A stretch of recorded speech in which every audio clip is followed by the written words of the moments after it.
Agora sim, agora sim. Porque eu vou falar de imagens contemporâneas.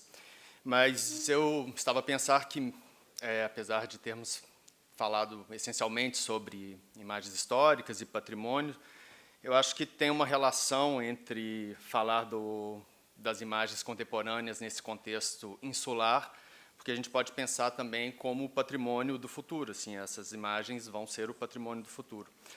E uma outra coisa que foi falada ontem também, que eu acho que se relaciona com a minha apresentação, é essa questão da importância de uma seleção e de uma curadoria das imagens de patrimônio, justamente para dar sentido a elas no presente e para propor uma reinterpretação dos fatos históricos.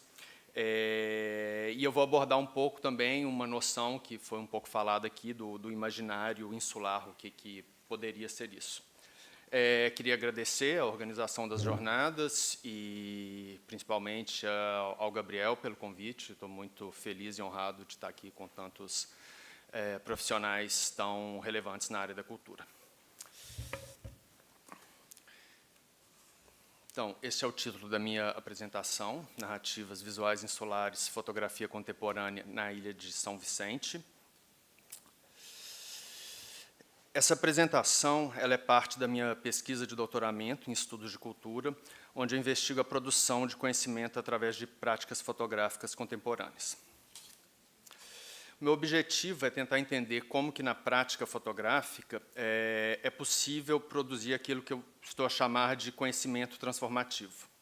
Então, eu baseei minha pesquisa em uma metodologia de observação participante, em uma residência artística voltada para fotógrafos emergentes dos países africanos de língua portuguesa.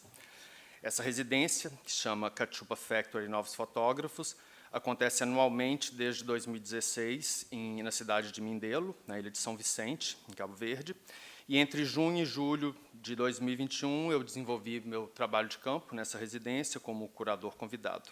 Então, durante um mês, eu pude acompanhar os processos criativos, participar das sessões de discussão, além de realizar entrevistas. Nessa parte da pesquisa, eu estou a desenvolver um trabalho de curadoria do conjunto de imagens produzidas nessa edição, buscando descrever e teorizar as narrativas que emergem dessa produção coletiva. Então, aqui você tem uma foto das discussões, os participantes dessa edição. Em relação a essa ideia de narrativa, a definição que eu utilizo ela é orientada por duas abordagens da narrativa. Primeiramente, em termos de sua função social, ou seja, como algo que cria e transmite tradições culturais e crenças que vão definir identidades culturais, mas também pelo aspecto do potencial cognitivo das narrativas, ou seja, como um modo pelo qual os seres humanos vão dar sentido às suas memórias, experiências e desejos através das histórias. Então, para isso, eu utilizo dois conceitos, que é o conceito de montagem e imaginação, como um método para traduzir essas narrativas visuais produzidas por esse grupo de fotógrafos. Então, agora vai ter uma parte curta, um pouco teórica, que eu vou falar desses conceitos, e depois uma parte mais visual com as imagens. Então, o conceito de montagem, que, bom, originalmente vem dos estudos do cinema, mas aqui eu analiso ele mais especificamente em relação à filosofia e história da arte.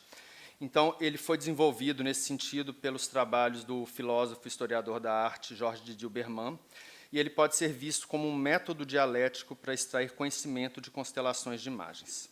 Então, baseando-se principalmente no projeto do Atlas de Imagens Mnemosyne, do historiador alemão Abi Warburg, que foi desenvolvido na década de 20 do século passado, ele vai mostrar como certas associações entre imagens funcionam como operações cognitivas e como uma maneira de revisar a história oficial.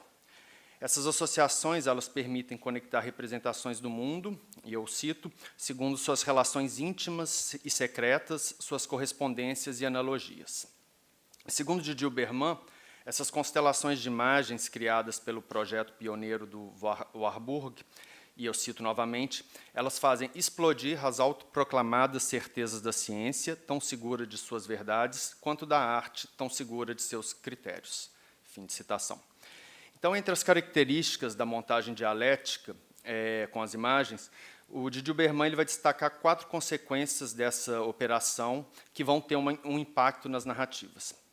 Primeiramente, essa aparente aleatoriedade, desculpa, das associações, ela pode revelar questionamentos profundos. Em segundo lugar, a montagem, através de imagem, tem o potencial de reconfigurar memórias. Em terceiro lugar, o trabalho da montagem ele não busca uma compreensão global da política ou da estética, mas, sobretudo, o que ele chama de uma interpretação por fragmentos. Então, é um trabalho que é incompatível com uma visão totalizante da história, da arte, e que vai representar os acontecimentos políticos como processos não concluídos, que têm falhas, que são repletos de incoerência mesmo. E, finalmente, ele diz que a função política da montagem é romper a barreira entre texto e imagem como forças separadas na produção de sentido. Então, por apelar ao texto para explicar relações não evidentes à primeira vista entre imagens e, concomitantemente, por fornecer uma experiência visual que tem como consequência a estimulação de novas ideias, a montagem vai organizar as relações entre política e estética. Há ainda um aspecto de fundamental importância que conecta a montagem à construção de narrativas através de imagens. Tanto a montagem quanto as narrativas estão intimamente ligadas à prática da imaginação. Se a gente se distanciar da ideia de imaginação como fantasia, frivolidade ou escapismo, a prática da imaginação é uma disposição, pode ser usada como uma disposição ativa na construção de conhecimento. Por isso, a imaginação nada tem a ver com um devaneio subjetivo. Ao contrário, trata-se de um conhecimento transversal que é potencializado pela imagem, pela montagem, que vai permitir descobrir conexões que uma mera observação não consegue atingir. Além disso, a imaginação ela vai ter uma função social, como mostrou o teórico Arjun Appadurai, através da sua noção de social imagination. Segundo ele, e eu cito, a imaginação é hoje um fato social, presente nas práticas da vida cotidiana e compartilhado coletivamente por meio das experiências com os meios de comunicação em massa. A imaginação constrói a base de um mundo imaginado de pluralidade e é uma ferramenta de ação. Então, é nesse sentido que a imaginação vai permitir transcender o cotidiano e, dessa maneira, contribuir para a construção de narrativas especulativas que podem impactar no presente. Então, portanto, aqui eu me propus a usar esses conceitos de montagem e imaginação como ferramentas curatoriais para traduzir aquilo que eu chamei de narrativas visuais insulares.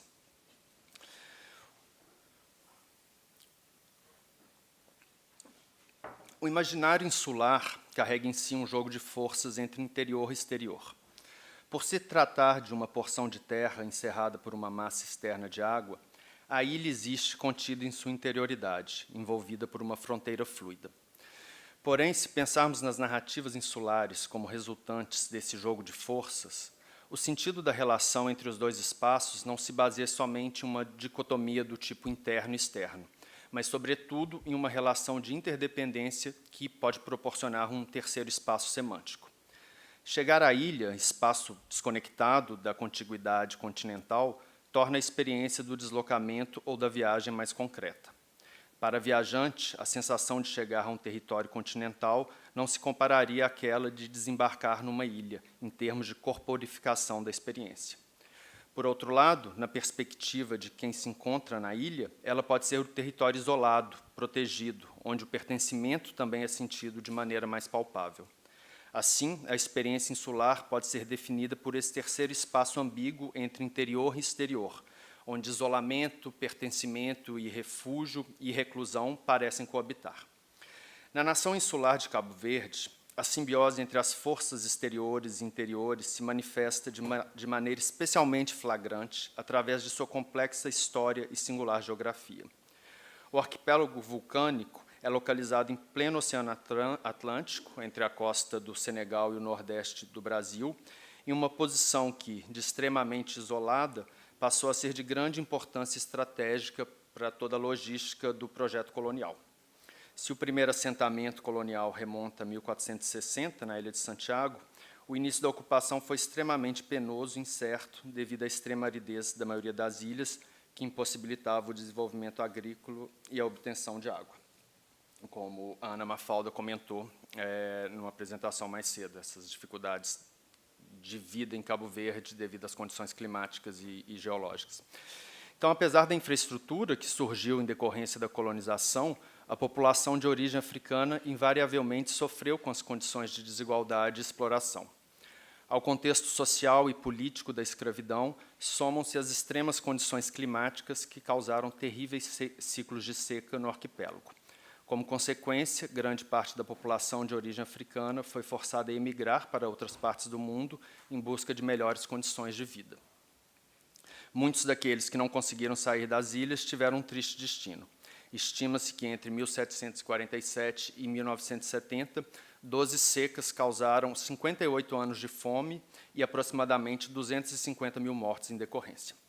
Então, essa configuração única de forças externas e internas foi historicamente moldado através de uma narrativa linear que foi escrita principalmente sob uma perspectiva europeia. Muito menos abordadas, as micronarrativas locais permaneceram latentes, ocupando um terceiro espaço ambíguo que se situa entre o dentro e o fora, mas que reivindica uma perspectiva pós-colonial em relação aos eventos da história e às formas de representação visual. Então, a narrativa visual que eu busco transmitir é uma história de várias histórias que foram representadas fotograficamente no espaço da Ilha de São Vicente. São histórias de conversa com pessoas da ilha, relatos em primeira pessoa baseados nas experiências dos artistas e até monólogos que transitam entre palavras e imagens. São fotografias que conversaram com quem as produziu e que transmitem uma narrativa àqueles que as veem. Em última análise, são fotografias que falam. Por transitarem entre o visual e o verbal, elas se inserem em um espaço híbrido, que não se fixa na mesma temporalidade e que transcende a geografia da ilha. Em relação à temporalidade, algumas histórias visuais remetem ao passado e como suas consequências são percebidas na visualidade da ilha.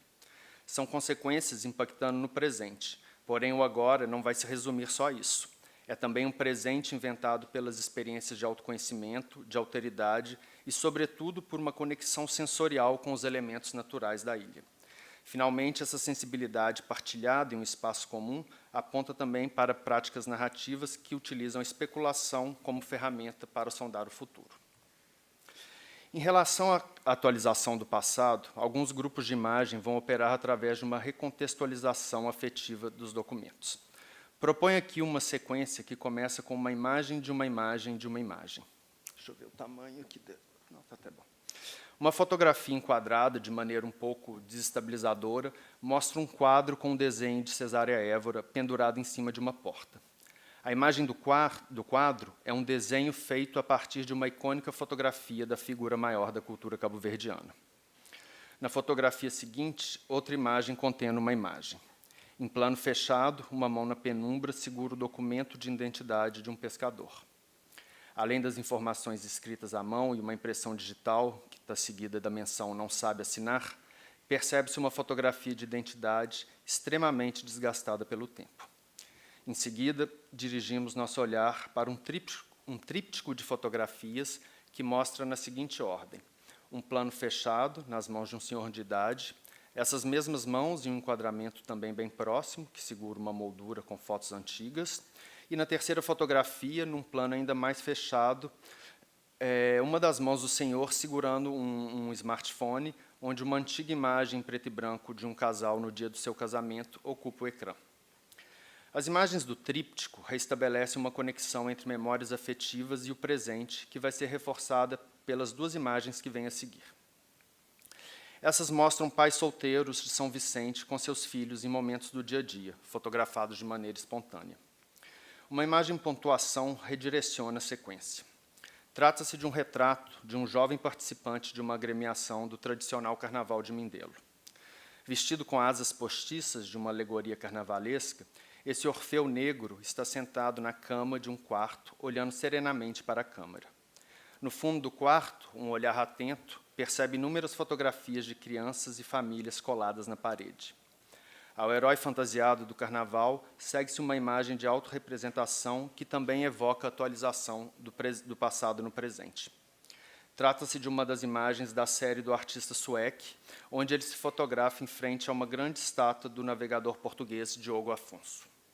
O passado colonial, que permanece visível no monumento em homenagem ao colonizador, sofre uma interferência performática.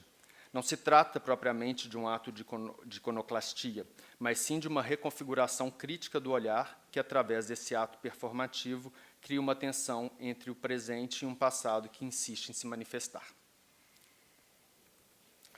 No seu todo, essa sequência fornece uma narrativa do papel dos documentos fotográficos na consolidação de uma memória cultural afetiva.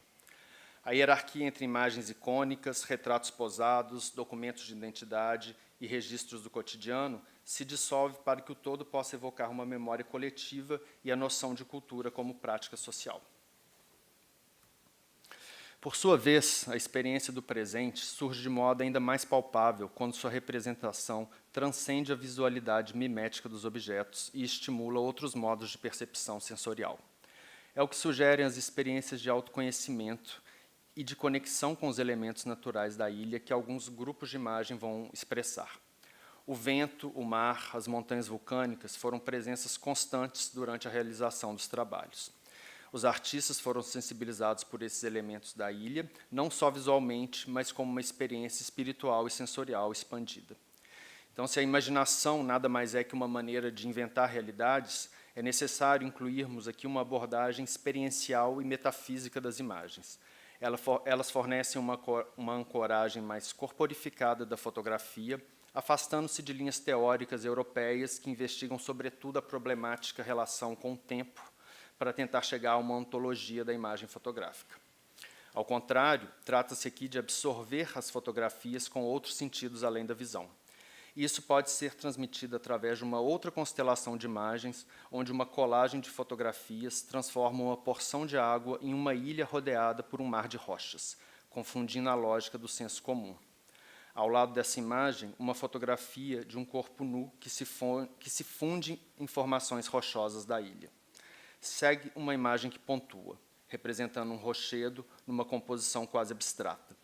A princípio, uma imagem pobre em qualidades narrativas, mas que se conecta com uma fotografia mineral que mostra o detalhe do pé de um pescador que se assemelha a um membro petrificado.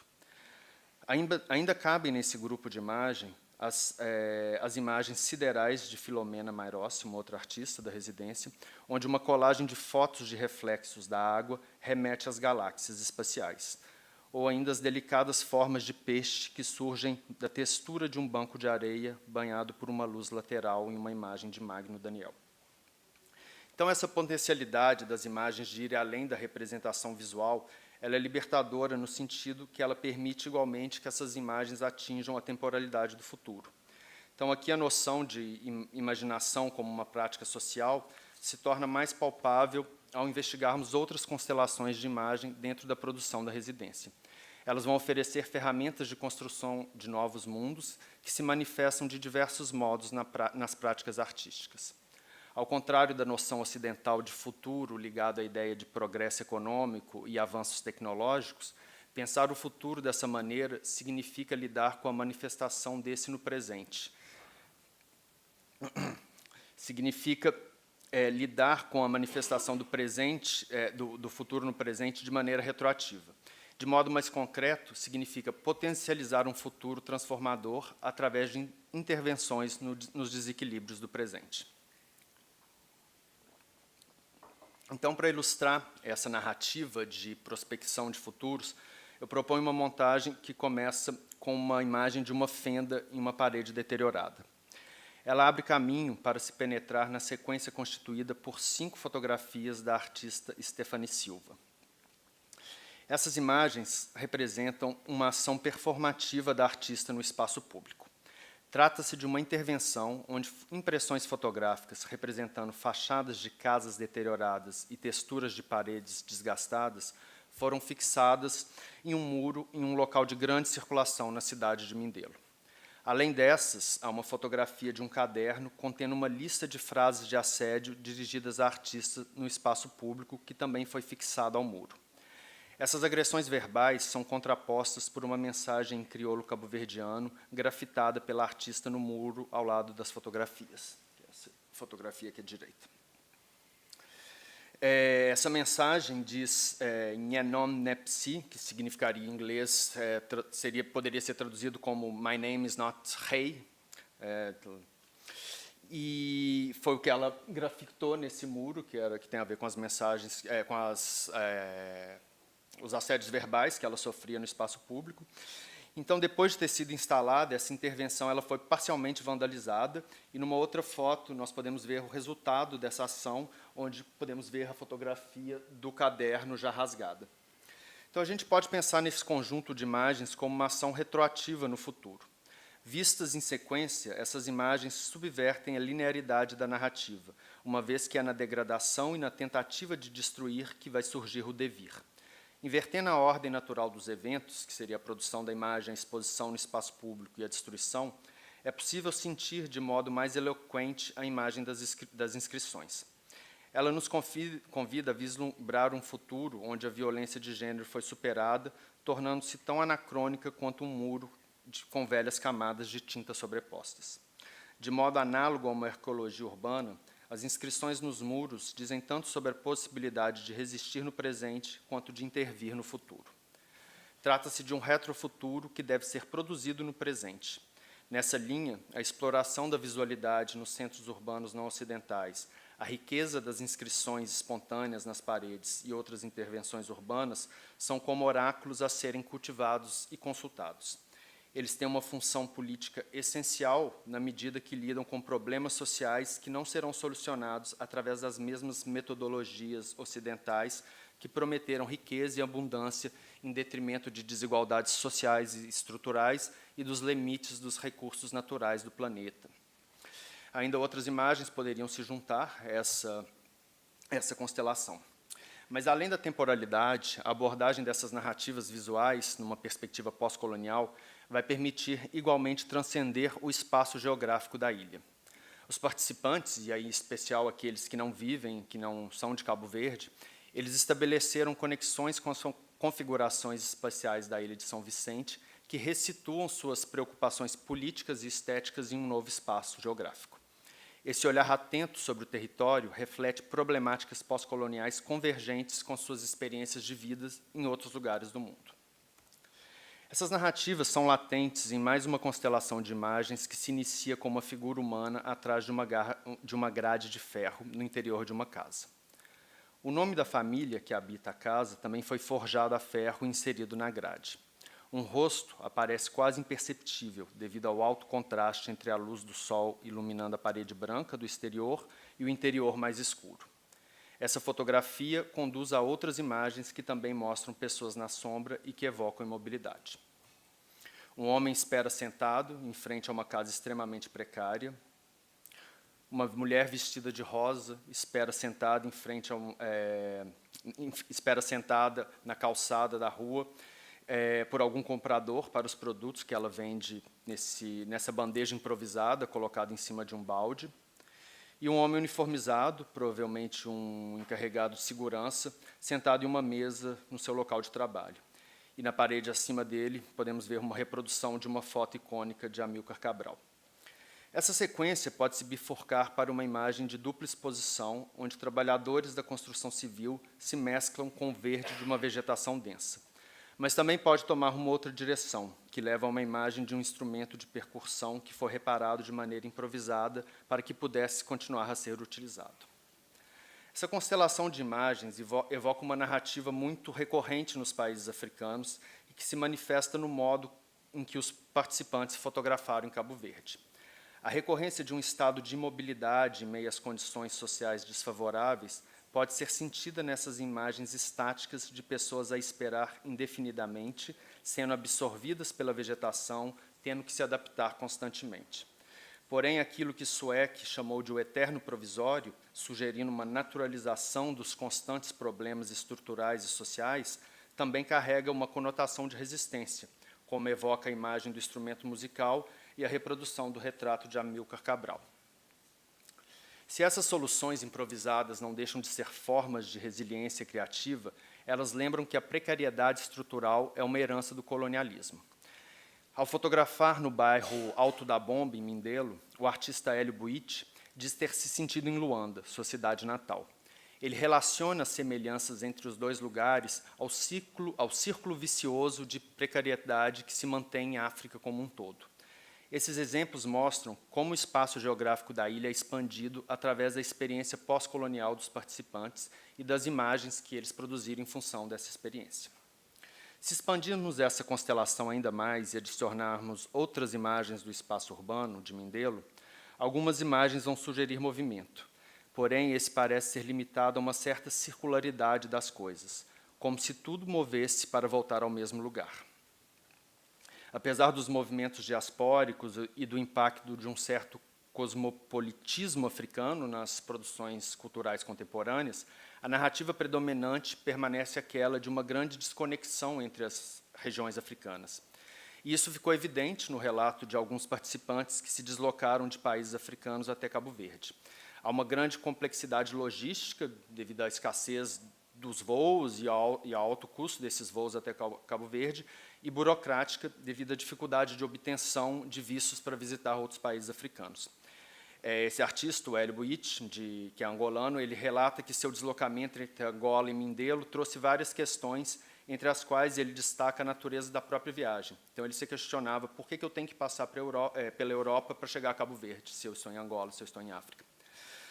Então, concluindo, essas foram apenas algumas das narrativas insulares que se manifestaram através de uma montagem imaginativa com imagens produzidas pelos participantes na Ilha de São Vicente. Em comum, elas tentam se distanciar das narrativas que naturalizam a história das nações, confrontando as visões uniformes e totalizantes de uma história universal. Ao traduzir visualmente essas histórias, a montagem imaginativa funciona como uma estratégia curatorial.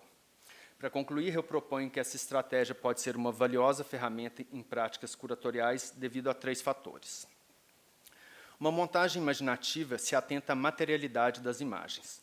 Em primeiro lugar, isso significa considerar as práticas que determinam sua produção como um fator essencial para sua interpretação.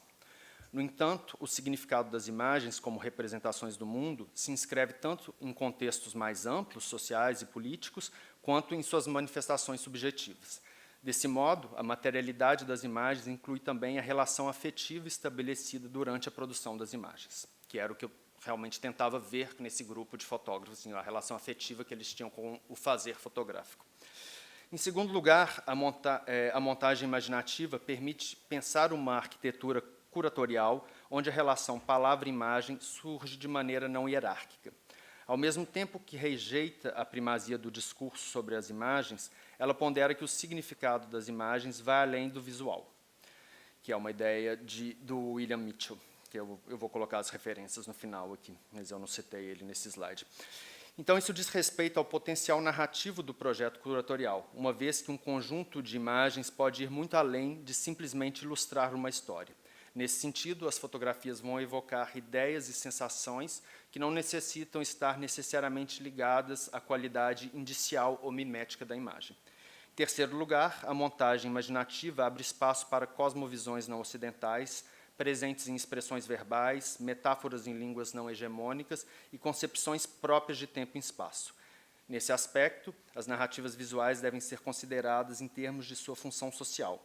Elas colaboram tanto para a afirmação dos indivíduos como sujeitos culturais, quanto para proporcionar uma consciência social e cultural mais engajada. Por fim, esses 3 fatores vão em direção a uma concepção curatorial onde o ponto central não diz respeito a como os objetos se definem, mas, sobretudo, ao que eles provocam afetivamente. Então, nessa ideia, um projeto curatorial com imagens, e acho que isso vale para imagens do patrimônio, imagens históricas, ele não vai se definir tanto em termos de qual é o seu significado, mas, sobretudo, pela maneira que ele constrói e administra a experiência dos itens apresentados. Assim, a montagem imaginativa em um projeto curatorial deve atuar na construção de uma experiência em torno das imagens apresentadas e, sobretudo, na relação entre elas. Então, eu quis enfatizar um pouco que as imagens não existem sozinhas, elas existem muito pela relação que uma faz com a outra. Assim, uma imagem, dificilmente ela diz tudo sozinha, ela sempre está num contexto com outras imagens. Como consequência desse processo de ver as relações de imagem nessa arquitetura curatorial, As histórias, né, as narrativas visuais, elas vão se afastar das grandes narrativas lineares, tornando principalmente uma maneira de aprender diferentes realidades, reconfigurar o passado e sondar o futuro. Muito obrigado pela atenção de vocês.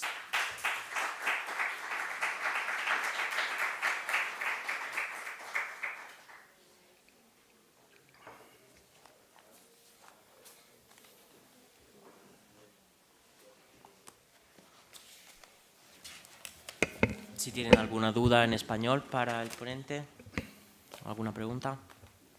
¿Cómo se dice gracias? Obrigado.